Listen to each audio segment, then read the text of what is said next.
Welcome to Wayne's Old Time Radio Page channel. I'm Wayne, your host.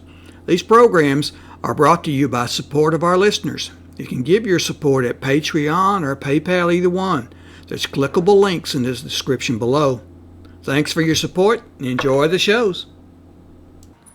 If you'd like for me to get you a shout out, there's a link to PayPal in the description below. Leave us a donation.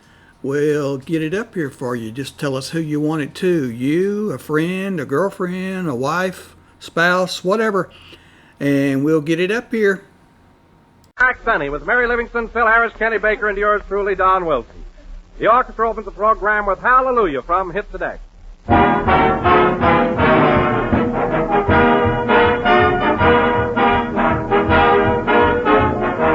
Here's the true story as told in the local paper of a potluck supper which was held out in Madison, Wisconsin a short while ago. It seems that 8 women were each asked to bring one surprise dish, and the reception committee thought they'd probably bring baked beans or potato salad. Well, the table was all set and the coffee was brewing, and they began to unwrap the dishes. The first dish was jell-o. The second dish was jell-o. The third dish was jell-o. 4, 5, 6, 7, 8, so help me, they were all jell-o. And not a baked bean or a bit of potato salad in sight. Well, now, we've never recommended jell-o for your entire meal, but that story shows you what we mean when we say jell-o is America's favorite gelatin dessert. That's because it tastes so good, with that delicious extra-rich flavor as tempting and refreshing as the real ripe fruit. It's the perfect dessert for any occasion, family luncheon, company dinner, or just potluck supper. So look for those big red letters on the box. They spell jell-o. And jell-o spells a treat.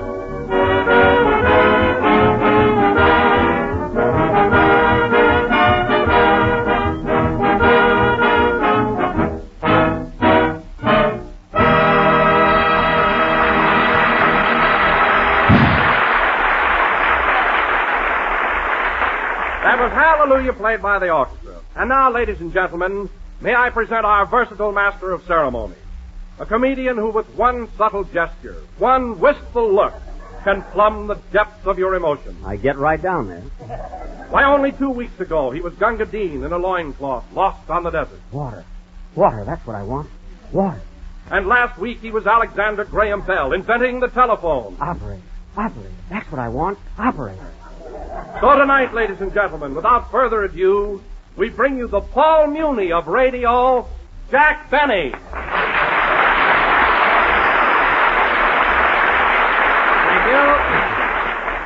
Thank you. Hello again. This is Jack Benny talking. And, Don, I appreciate that lovely introduction you gave me. I'll admit I have done some fairly dramatic things in radio, but you really shouldn't compare me to Paul Muni.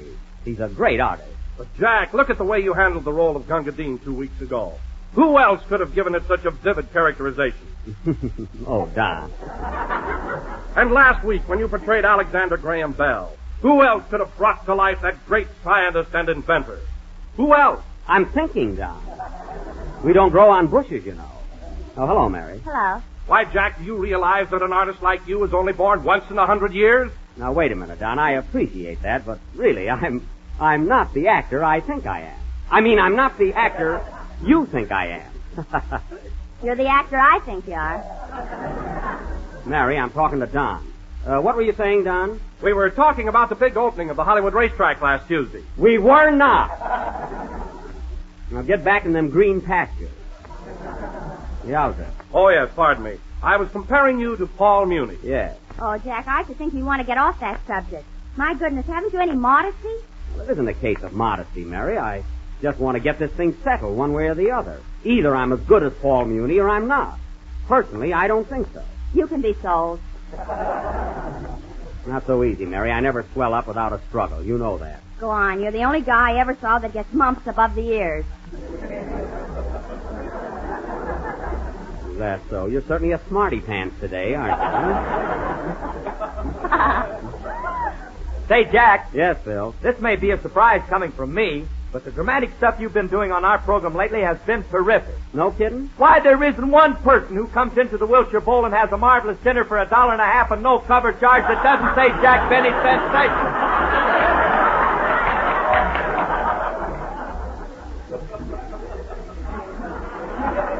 Well, thanks, Phil. I know that comes right from the heart. I may rib you a lot, Jack, but as far as I'm concerned, you're as good an actor as Paul Muni any day, and I know what I'm talking about. Well, Phil, if you're kidding me, I'll kill myself. No, Jack, I'm on the level. Me too. Oh, I see. I get it. So you guys thought you were fooling me, eh? Thought you were putting something over on me. Well, the joke's on you because I went right along with you. Yep, hook, line, and sinker. Why, Mary, you don't think for 1 minute that those guys had me going, did you? I was just stringing them along. You were? Certainly imagine comparing me to Paul Muni as though I'd fall for that. Why, as an actor, he makes me look like a nickel. You got change coming, brother.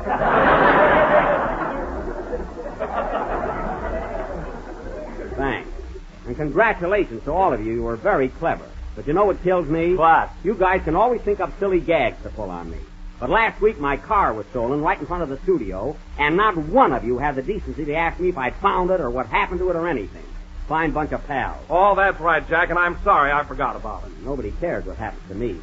My car can be stolen, my house could burn down.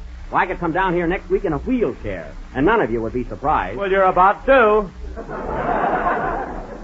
I am, eh? Yeah, you don't look so hot right now. Well, there's a reason for that, Phil. I was up all night trying to find a loophole in your contract.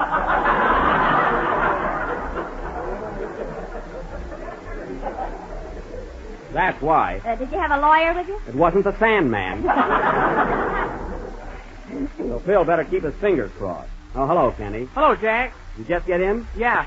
Say, Jack, I want to tell you something before I forget it. I think you're a better actor than Paul Muni any day. Oh, fine. And that comes right from the heart. Skip it, Kenny. Skip it. It's all over. You should have got here earlier. Oh, darn it, I miss all the fun. Oh, so you were in on that little plot, too, eh, Kenny? Yeah. Oh. Well, I'm sorry to disappoint you, but I was wise to the whole thing. It was a very obvious gag. Oh, I brought that up at the meeting, but no one agreed with me. The meeting? Oh, so you fellas have a club now for your little conspiracies against me. Do you belong to it, Mary? Oh, sure, I'm a member of the BBUTHD. BBUTHD, what's that? Build Benny up and tear him down. Well, Incorporated. that's quite a little organization you got there. Who's president? Roosevelt. I mean of your club.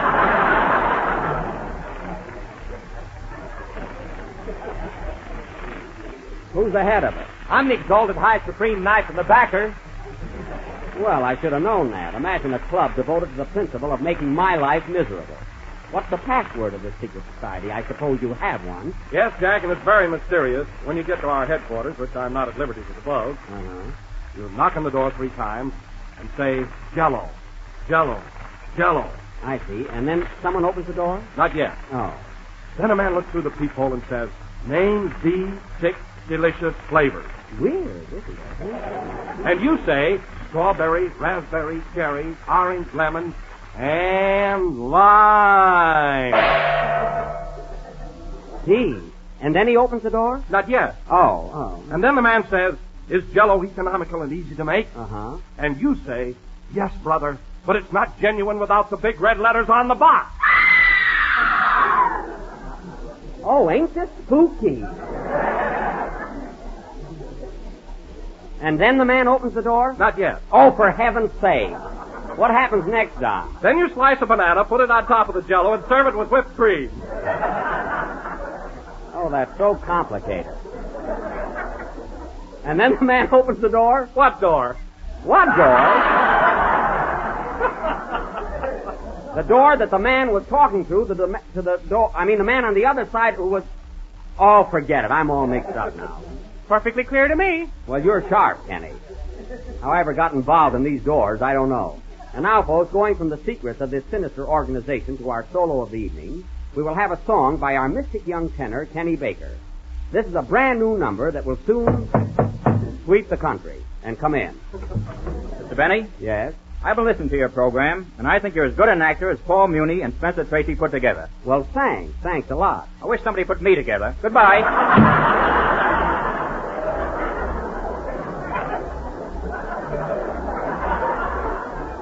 I'd like to have his head on the end of my cane and sing, Kenny.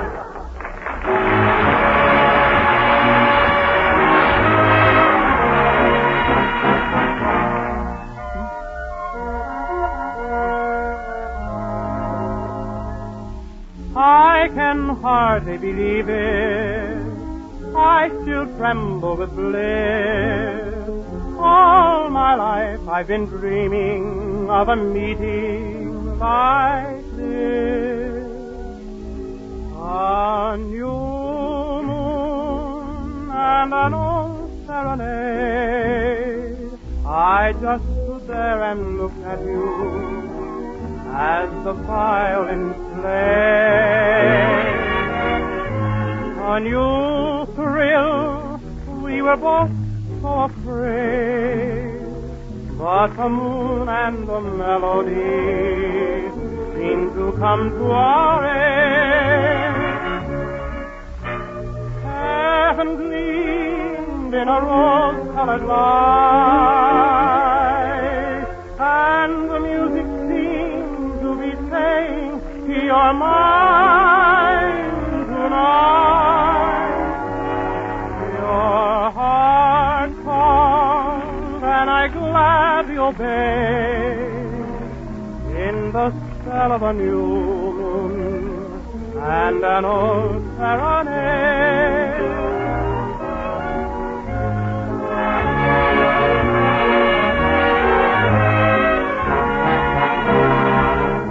I just stood there and looked at you as the violin played.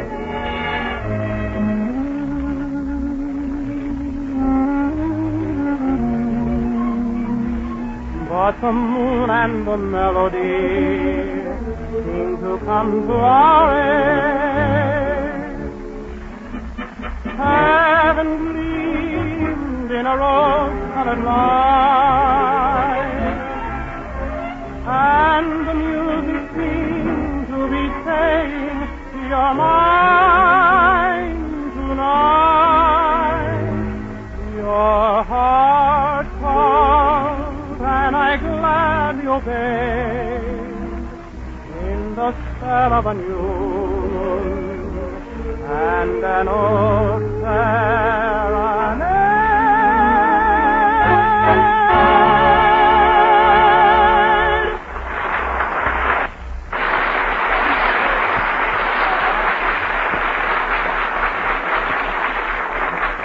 That was New Moon and an Old Serenade, sung by a young punk.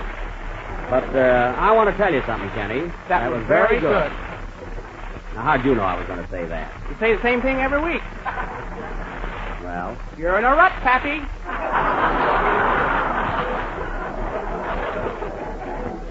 all right, Sonny boy, if you want to get cute, next week I'll just ignore your song. I won't say a word about it. You do, and I'll tell Mervyn on you. Oh, stop showing off just because you got a manager. I got a manager, too. Some manager. I saw him out in the hall a little while ago passing out cards. So what? Jack Benny Comedian. Available for weddings, smokers, and weenie bakes. Well, If he don't make you laugh, you only pay half. that's only fair. But don't run down my manager. He keeps me busy as a bee. Why, last night I was master of ceremonies at the world premiere of that new meat market in Santa Monica. I went over very big. Did you bring home the bacon? I got paid in cash. It wasn't a barter deal. And now, ladies and gentlemen... Say, Jack, Well, I can't understand why a guy like you that's supposed to be a big shot plays all those cheap dates. Steve Date, you're a fine one to talk. When I found you, Phil, you and your boys were playing in the rose room of a livery stable.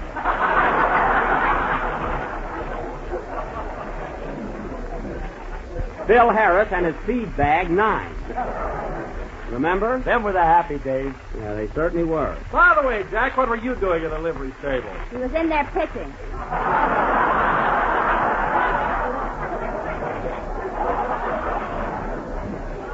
All right, Mary, all right. Let's reminisce some other time. And speaking of jobs, Mary, I wish I had a nickel for every tray you juggle. Yeah, she knows I'm not kidding. And now, ladies and gentlemen, as I start to announce, next Sunday night, as a super special offering, the Flying Bennies will present, for your entertainment, one of the... Open up, you got company. Come on in, Andy. Hiya, bud.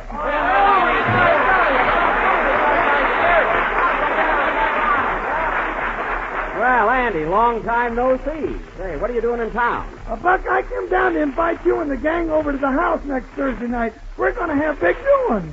Oh, what's going on, Andy? Well, Ma and Pa are celebrating their golden wedding anniversary. Golden wedding? No kidding.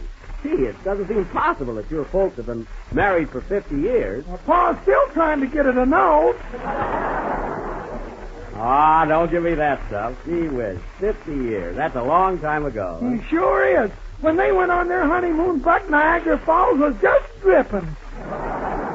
And look at it now. Well, we'll all be at the party, eh, fellas? Oh, you got there. Yes, sir. I wouldn't miss that for anything, Andy. You going to have any entertainment there? Oh, yes, sir. We're going to have an orchestra, square dancing, and everything. Well. And for the main event, Ma and Pa are going to put the gloves on for 10 rounds. Oh, boxing, eh? Yeah, you ought to see Ma in those purple tights. Who do you think will win, Andy? Well, around Van Nuys, the odds are 5-1 on Pa. I see. But confidentially, Buck, if the fight goes over 3 rounds, Ma'll pulverize him. Well, that sounds like there ought to be plenty of excitement. Huh? Say, Jack, don't you think we ought to chip in and buy the old folks something for their anniversary? Why, certainly. What can we buy for your ma, Andy? Oh, anything, Buck. She'd be tickled to death if you got her a pair of gold earrings or something like that. Well, we'll make her happy. And, oh, yes, what does your pa want for his golden wedding? Just golden wedding.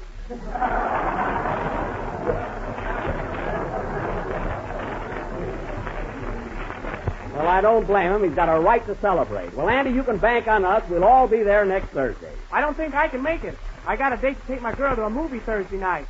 Why don't you take her out Friday night? I can't. She's our maid. Oh, well, bring her along to the party. The more the merrier. He'll be there, Andy, and so will I. I'm counting on you. Say, Buck, I meant to tell you, I was awful sorry you heard. That's all right, Andy. Take it easy. Take it easy, Andy. But while you're taking it easy, this isn't an hour program. I mean, Buck, really and truly, I was awful sorry when I heard your car was stolen. Are you going to buy another one? I will if I don't get my Maxwell back. You know, Andy, I hate to lose that car. It isn't the value of it, but it's a matter of sentiment. Why, that car is part of me. I don't know, it's just like a child of mine. What are you laughing at? Junior needs new seat covers. Well, wait till I get it back. And incidentally, Mary, did you put that ad in the paper like I told you to? Yes, and I put in about the reward, too. $75. $75? I never mentioned any reward. Don't worry. When they see your name, they won't believe it anyway. Don't be too sure. I doubt that I'll ever get that car back. Well, why don't you buy a new one, Buck? Oh, I don't know. I might. Well, I'm glad to hear it. Come on in, Happy.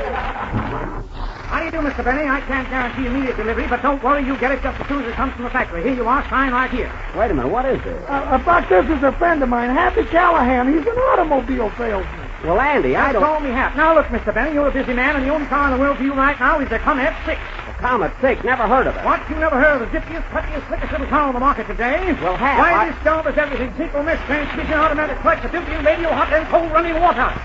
What are you talking about? You want a car, don't you? Well, I sure you do, and this is a lucky day for you. With every Comet 6 this week and this week only, we're giving away absolutely free a bag of peanuts. Listen, mister, if you think I'm going to eat peanut shells all over my new car, you're crazy. Why, this is a marvelous find, Mr. Penny. It costs only $1,200 FOB, Shanghai, China. China? Yes, you know, put down, quickly, put down. What? What did you say? And besides that, you can save $200 if you drive the car home from the factory. Well, how am I going to drive a car from Shanghai to Los Angeles? Why, the roads are marvelous. You don't hit a stoplight for 5,000 miles. Well, of course not. That's the Pacific Ocean. All right, a little water ain't going to hurt you. Now, listen, mister, I don't want to rush into this thing. I want to give it some thought. And as soon as I decide, I'll let you know. Okay, Bud, no hard feelings. See you later. Remember, those peanuts are going like hotcakes. So long. Well, there's a go-getter if I ever saw one. Is he really a friend of yours, Andy? Sure, he's going to be at the party Thursday night, so watch out. Thanks for the warning.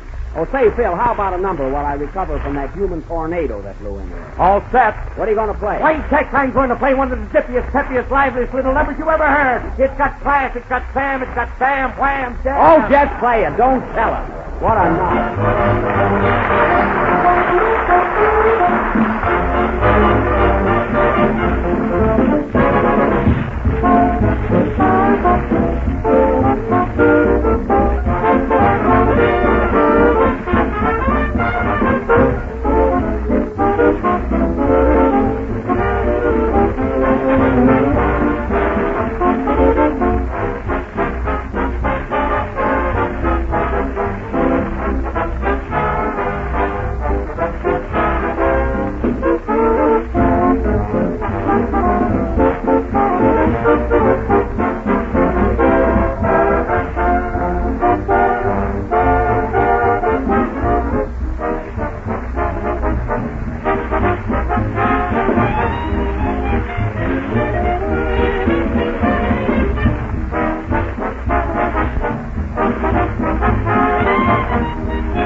was My Heart Stood Still, played by Phil Harris and his internationally famous orchestra. And now, ladies and gentlemen... Internationally famous? Yes, by that, Phil, I mean you're just as well known in Tijuana as you are in San Diego.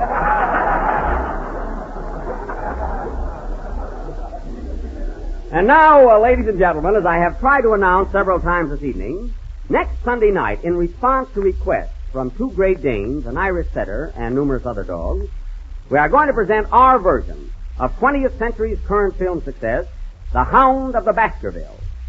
In fact, I have before me right now a letter which I received from a dog in Fireplug, Nebraska.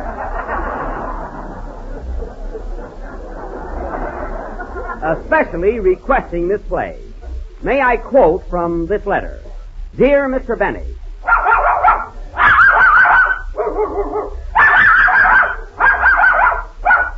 sincerely yours, Priscilla St. Bernard. Now, as we have gone to a great deal of trouble and expense preparing this mastiff piece, tonight, tonight we are going to give you a preview of some of the highlights of this, shall I say, canine epic? Sure. Okay. That's all right with me. Me too. Oh, quiet.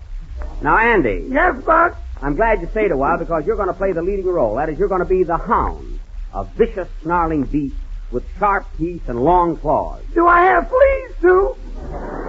No, you don't have fleas. And what good are the long claws? Never mind. Now, in our previous... I wish you'd have had fleas after that gag. Huh? Now, in our preview, Andy... Now, in our preview, Andy, you just howl when you're supposed to. Well, what am I going to be, Jack? I'm not sure, Kenny, but I think Andy bites you in the first scene. Oh, then I guess I better wear my old suit. I would, yes. And, Don, I want you to announce our trailer tonight. You know, make it sound like the march of time, as only you can do it. Okay, Jack, I'll be right up on my toes. Thanks, Don, but I doubt that they can take it. Now, everybody ready for the preview? 1, 2, 3... Oh, for crying out loud. I'll answer it. Hello? Hello? Hello, boss. This is Rochester. I know who it is. What do you want? This will only take a minute.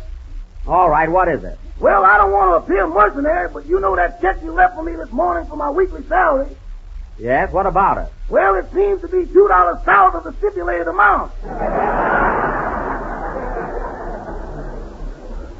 Oh, well, I meant to explain that to you, Rochester. You see, you're supposed to be my butler, my valet, and my chauffeur. Uh-huh. And inasmuch as my car was stolen last week, you're no longer a chauffeur. Uh-huh. So I'm deducting $2 from your check on a technicality. A technicality? Yes. Well, boss, I'm going to get myself a pen and some ink and overrule you.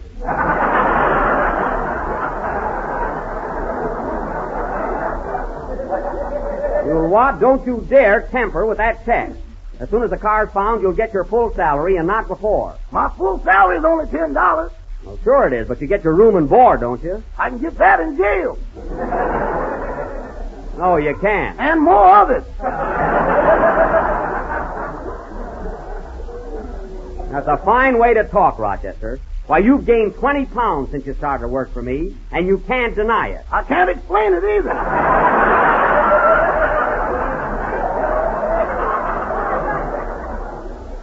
Oh, you can. Now, look, Rochester, I don't want to argue with you any longer, and forget about the $2. And incidentally, you're very lucky I didn't take more out of your salary after what you did this morning. What do you mean, boss? I don't care how hot it is, you had no excuse for shaving all the fur off of Carmichael. He looks like nothing now. I told you to clip him. If I don't get that $2, I'm going to peel him.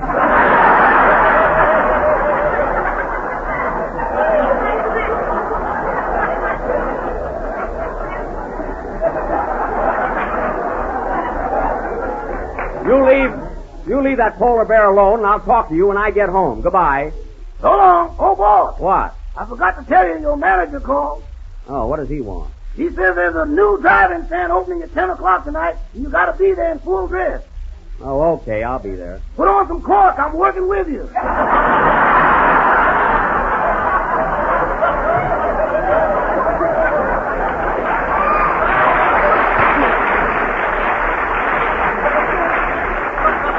Oh, no, you're not, and goodbye. Huh.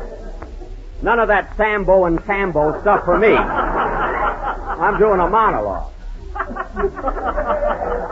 All right, fellas, time is getting short, so let's get ahead with our preview. Are you ready, Don? All set, Jack. And now, ladies and gentlemen, for a few of the highlights from next week's sensational attraction, the Hound of the Baskervilles.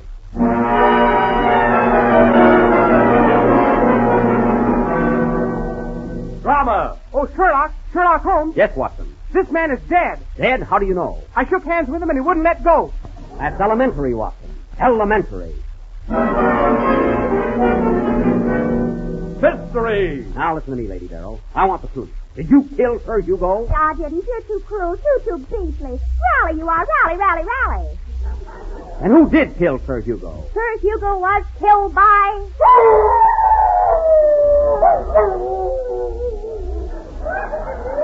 What was that? Andy Devine. That's elementary, Watson. Elementary.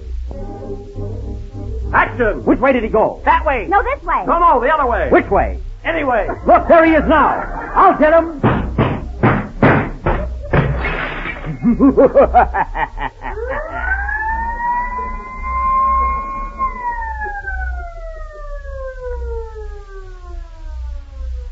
Those are just a few of the thrills that are in store for you next Sunday night. So be sure and tune in. Hey, folks. Don, we're through. Pay Playfield. Remember the old nursery rhyme about the Queen of Hearts and the tarts that were stolen away? Well, if those tarts were half as delicious as the ones I'm going to tell you about, it's no wonder somebody swiped them. For these are jell-o fresh fruit tarts, and really, they're swell. You can use fresh strawberries, raspberries, or orange sections, and the same flavor of jell-o to match. And here's the way to make them. Sweeten the fruit, then dissolve 1 package of jell-o in 1 pint of hot fruit juice and water. Pour this mixture over the sweetened fruit, then turn into baked tart shells and chill until firm. And there you have something. Crisp, golden brown little tart shells filled to the brim with fresh fruit and delicious shimmering jell-o. So get some strawberry, raspberry, or orange jell-o tomorrow and try these fresh fruit tarts. We're a little late, so good night, folks.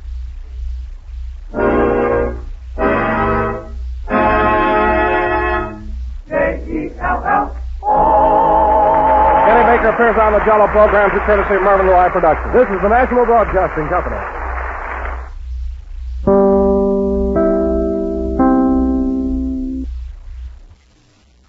These programs are brought to you by support of our listeners. You can give your support at Patreon or PayPal, either one. There's clickable links in the description below. Thanks for your support and enjoy the shows.